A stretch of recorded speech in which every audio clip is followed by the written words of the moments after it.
Troisième journée de ce cahier de vacances sur la création d'un fichier de Sudoku. Nous continuons sur notre feuille de calcul et nous allons nous intéresser à la détection de doublons. Qu'est-ce qu'un doublon? Si je me réfère à ce que vous voyez à l'écran, sur la grille à résoudre, un doublon c'est d'abord une case qui n'est pas vide et c'est une valeur que l'on va retrouver soit dans le même carré 3 par 3, soit sur la même ligne, soit sur la même colonne.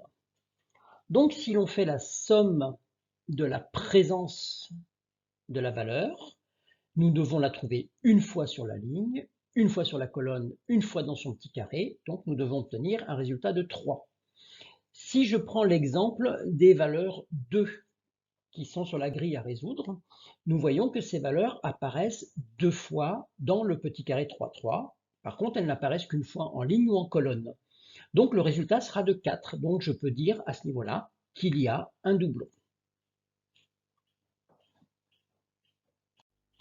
Reprenons notre fichier réel pour mettre en application ce nb.si.ans. Donc première étape, si la case n'est pas vide, je ne vais pas calculer, ça ne sert à rien. Donc j'écris pour faire mon analyse sur la première case de ma grille et ensuite je vais tirer dans les deux sens pour dupliquer sur l'ensemble des cases de la grille. Égal.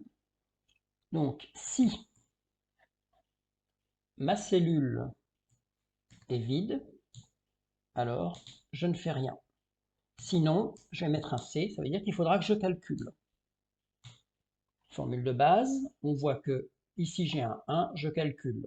Je prends ma formule, dans le principe, je la tire, et je la tire dans les deux sens, et on voit que il faudra que je mette au point ma formule de calcul, mais qu'elle ne s'appliquera que sur les cellules qui ne sont pas vides. Donc ça, c'est le premier point. Le deuxième point, on va remplacer maintenant le calcul par déjà le comptage des valeurs qui appartiennent au même numéro de carré. Il faut bien commencer par un des deux et mettre en pratique notre nb.si.ensemble. Donc je reviens ici sur ma première cellule, j'efface la fin et je vais maintenant m'intéresser à mon comptage. Donc nb.si.ensemble.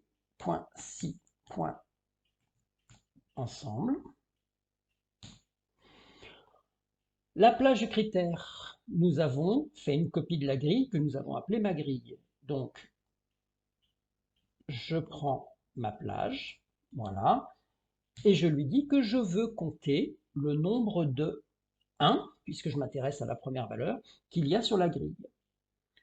nb.si.ensemble peut servir avec plusieurs critères, mais peut aussi servir avec un seul. Donc, on va commencer par le premier. Je termine ma formule. Je la tire. Et je regarde le résultat. Il trouve 4 1 sur la grille.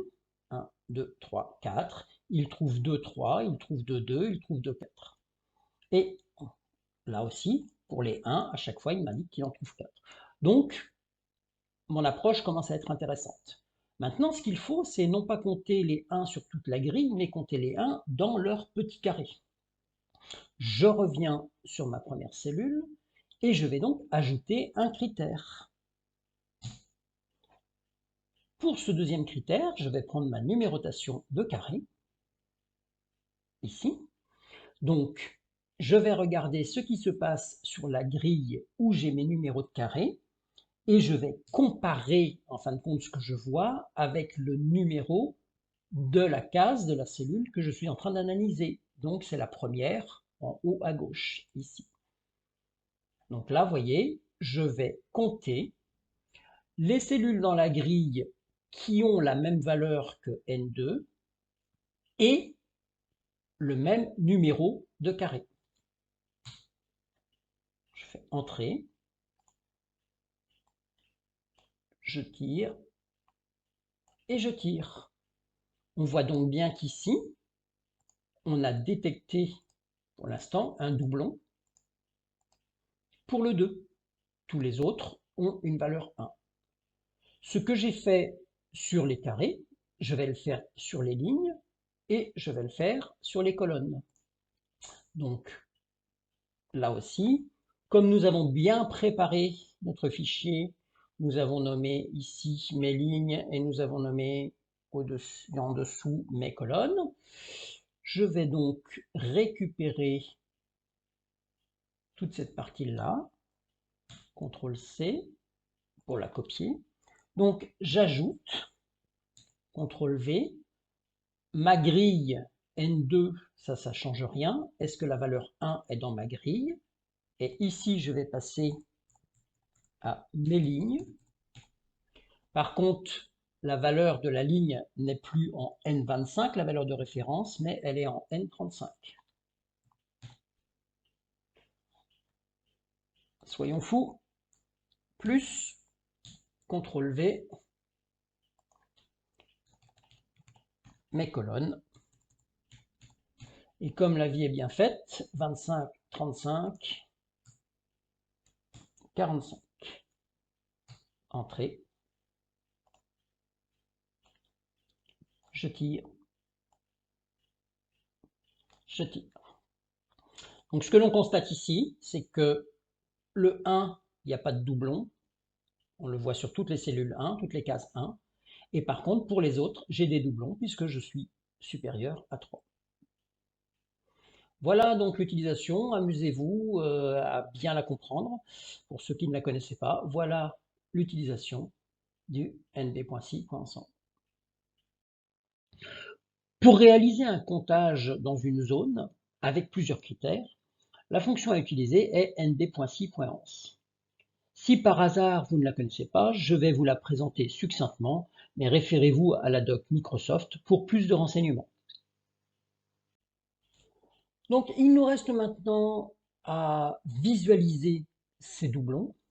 Donc tout d'abord, ce que nous pouvons faire, c'est compter. Donc égal nb.si. Je prends ma plage, en virgule, strictement supérieur à 3.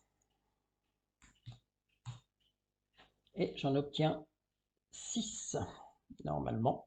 Donc 1, 2, 3, 4, 5 et 6.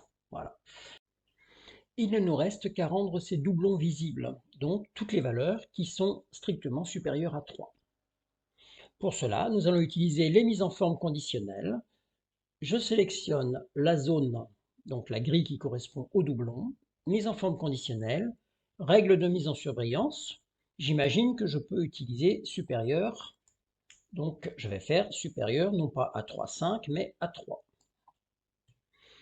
Le remplissage, je le trouve un petit peu, on va dire pas assez contrasté, donc je vais plutôt passer en format personnalisé.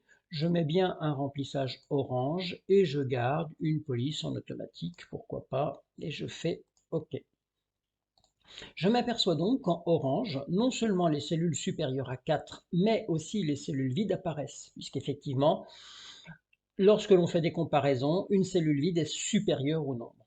Donc, ma mise en forme ne me plaît pas parce que j'ai trop de couleurs, je ne dois m'intéresser qu'aux cellules qui sont supérieures à 3. Je resélectionne ma zone, gérer les règles, allez, on va supprimer cette règle-là, OK.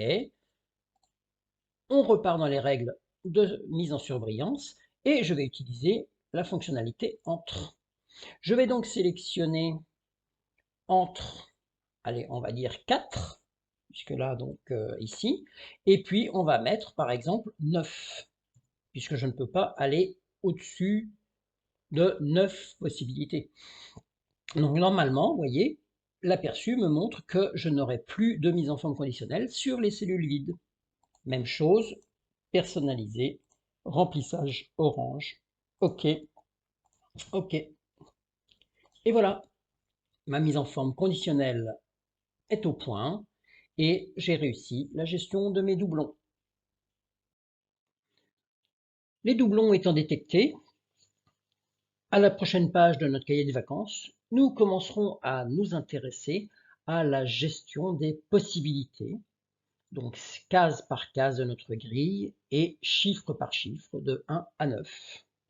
À demain!